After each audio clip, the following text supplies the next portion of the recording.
All right, loves, I'm back today with what I hope is something a little bit inspiring for each of you.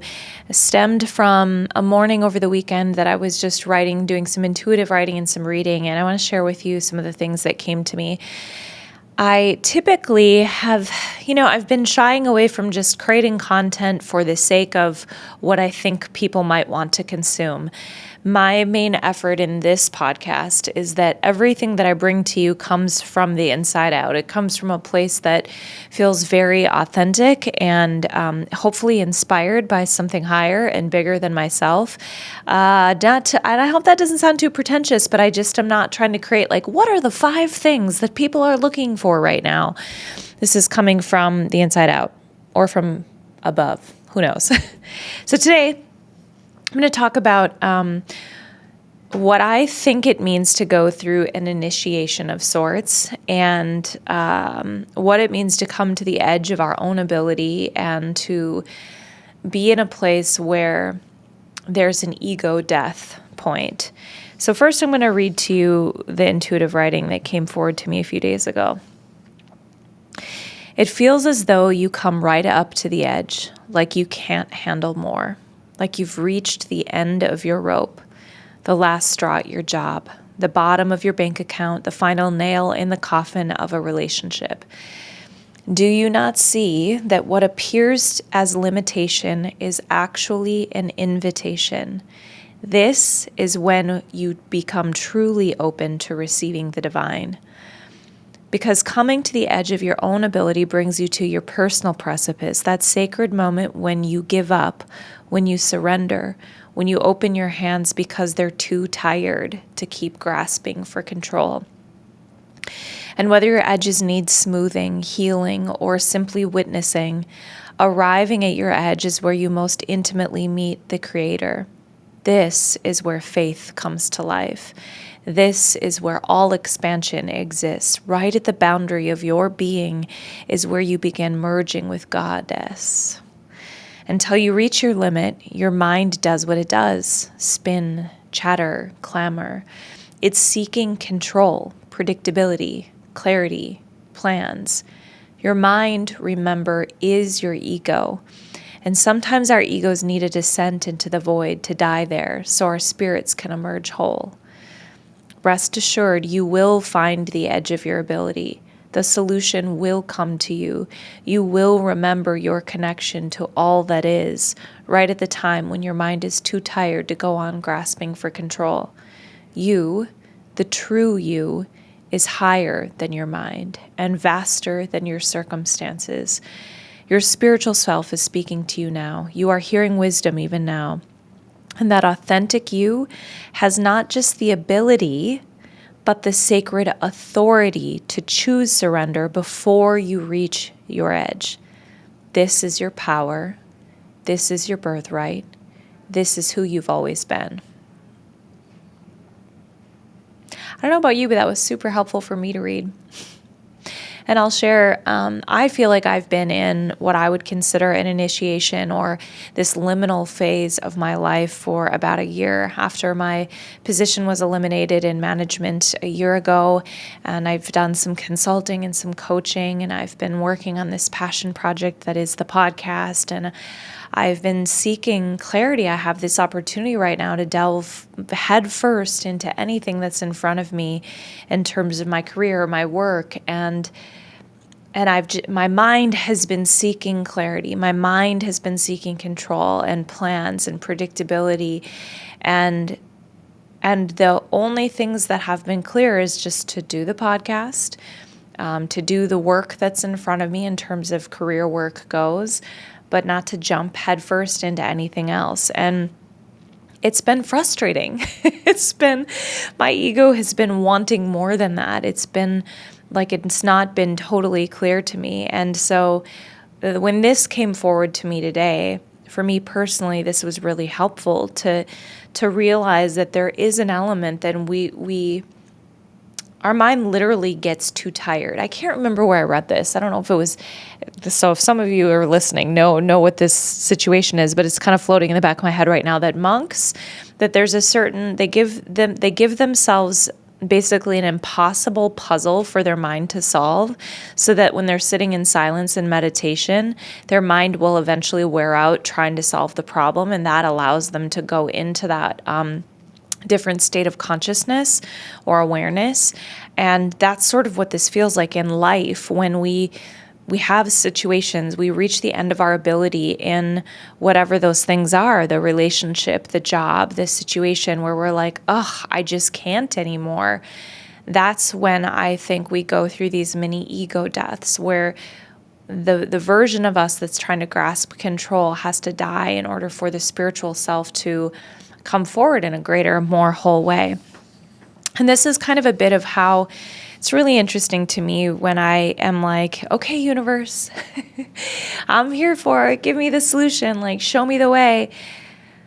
Whenever I tap back in or say those prayers or put my hands up in surrender in those moments, that the way that synchronicity shows up for me is pretty wild. So I wrote this a couple of days ago. This just kind of intuitively came forward. And then this morning, I had this little nudge to pull a book off my shelf, The Women Who Run with the Wolves. It's been probably 6 months since I've touched that, but it's one of those books I just return to occasionally.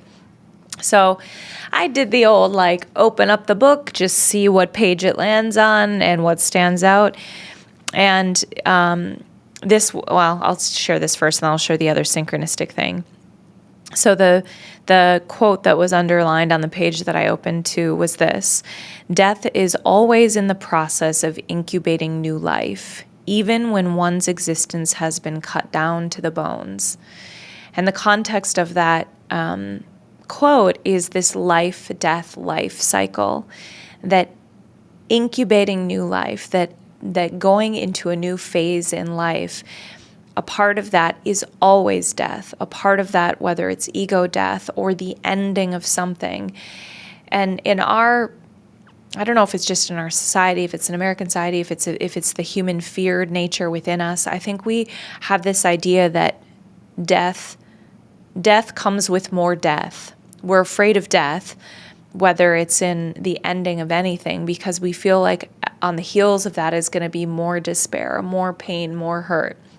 And I believe that death precedes life, and all of the energy that we put into maintaining a thing that's meant to die, a job, a relationship, a way of thinking, a way of being, a religious belief, a political belief, when we know something is losing its substance or losing its own ability to maintain health, and we put energy into keeping a thing alive that is meant to die, energy, as we know, doesn't disappear. It goes somewhere else. So when we let the thing die, when we understand that energy now goes into the incubating of new life, the incubating of the new whatever is on the front end that's coming forward. And so that was this quote that I read this morning. And then I also have, some of you will love this, some of you will not like this, but it's okay. I have an oracle deck, aka tarot card deck. And for me, I'll just share this because I probably have some other, like, some Christian friends that maybe grew up with this idea that these were weird or out there. But I'm like, what is it but everything that we have access to, whether it's nature or books or people in our lives that quote unquote randomly say things to us, or a tarot deck or whatever it is, to me, they're all points of reflection. They're all an opportunity for God to speak to us, Goddess to speak to us, for divine to come in, if we're looking for it and if we're open to it. And so to me, that's just, this is a total aside. That's what this is. It's an opportunity for me to, just like many of you, when I was growing up, you're reading the Bible and you're like, okay, God, speak to me. I'm going to let the Bible fall open. I'm going to trust that what it is. This to me is kind of the same thing as that. It's just like, I'm still seeking the same source. I'm still seeking love. I'm still seeking truth, and allowing God to speak to me however God, Goddess, universe wants to speak. So wrote this writing about coming to our edge of our own ability, basically letting our ego die a death in the void. I opened the book, Women Who Run with the Wolves, and it's about death. Is always the process of incubating new life. And the card that I pulled this morning is the death card. And so let me read to you what my deck says about what this card means. So Death is the ultimate dance with life, a cyclical path which has no beginning and no true end. This restorative force is woven throughout the very cells of our bodies, in the sparks of a supernova that birth and forge new stars, and in the seeds of our thoughts. For energy cannot be created or destroyed, only changed from one form to another. Same idea there. That there is something that is dying, and in that decay, in that death, all of that energy is going to go into the birth of something new. Further on in this oracle card deck, it says on death, this powerful card shares a profound initiation into an entirely new state of consciousness. When major shifts begin to stir within your heart or soul, when you hit rock bottom, end a relationship, decide to quit your job, or want a fresh start, this re-evaluation of old patterns or beliefs may force you to eliminate the distractions you've been experiencing thus far. As the old paradigms dissolve into the background, new spaces within and around you begin to unfold. These raw turning points often mark the deepest pathways which emerge from the depths of our spirit, allowing our priorities to become crystal clear once everything else has been stripped away. And it leaves you with a question: how have you grown, and what would you like to cultivate next? Where would you like to go from here? Now, this to me is like pretty obvious that there's a message that's coming forward, that I've gotten the synchronicities that have come forward to say, like, we have these things that come to an end in our life. And now these are just my own thoughts. Like, the human part of me is impatient.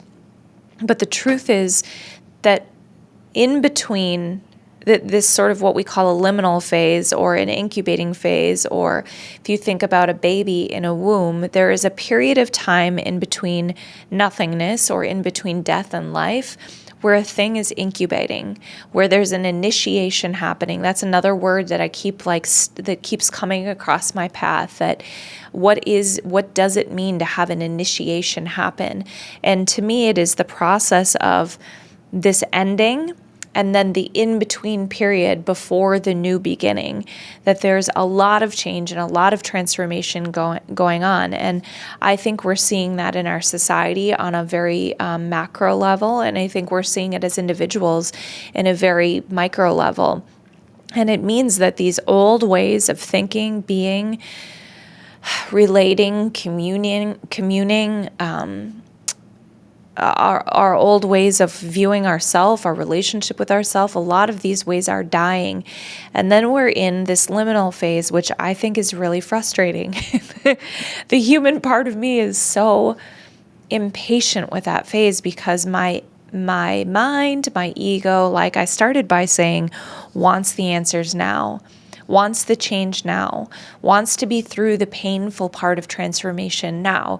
Can I just get to the other side of this now? And so much of our experience on this earth as humans, fully human, fully divine, is the experience.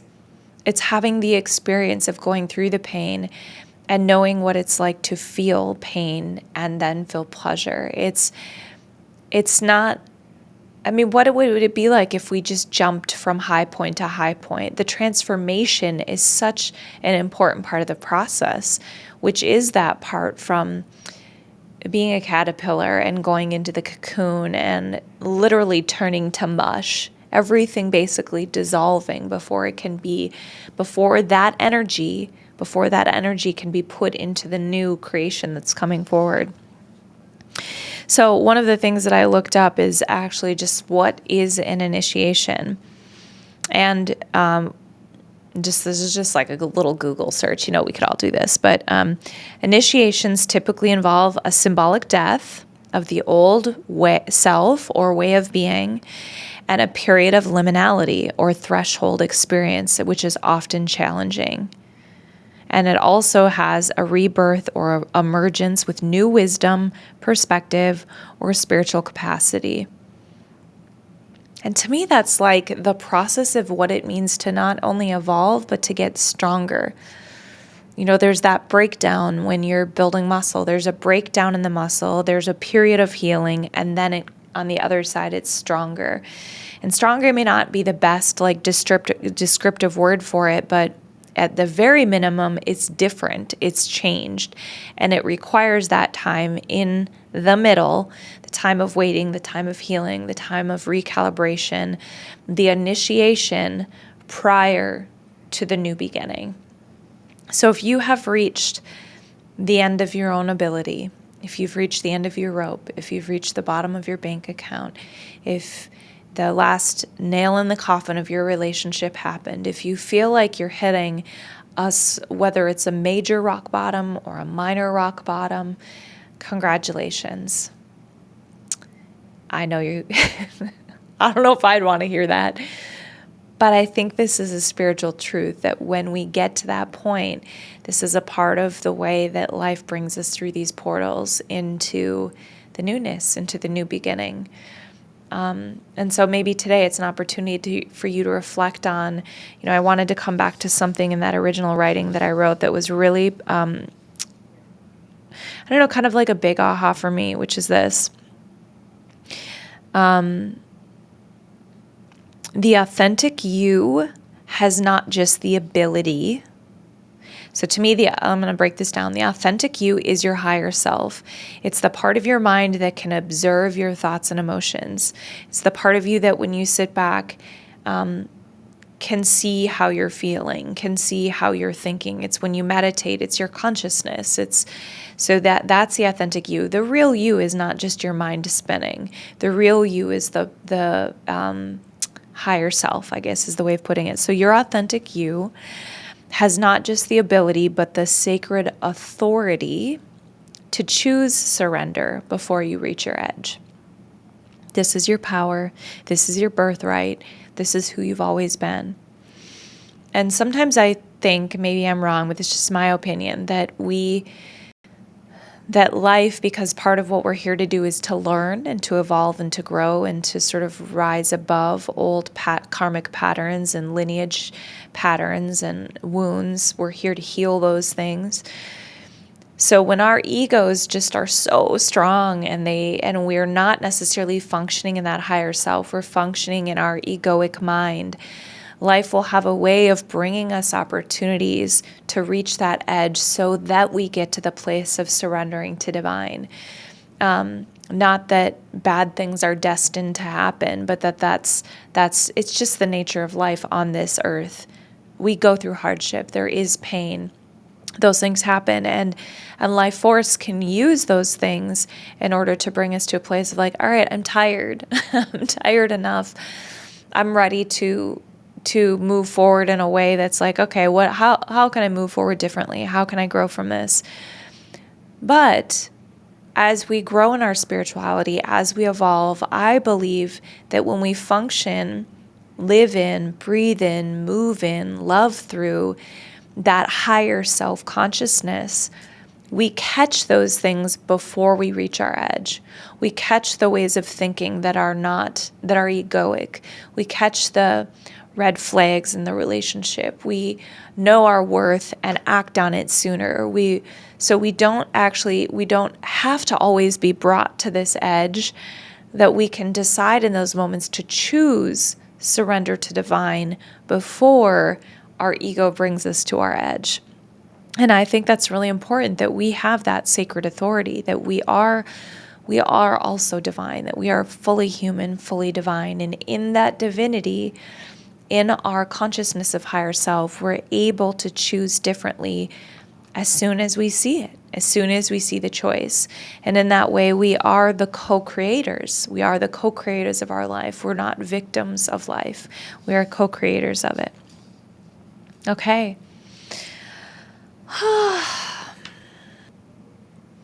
right. Well, may you be open to receiving the divine.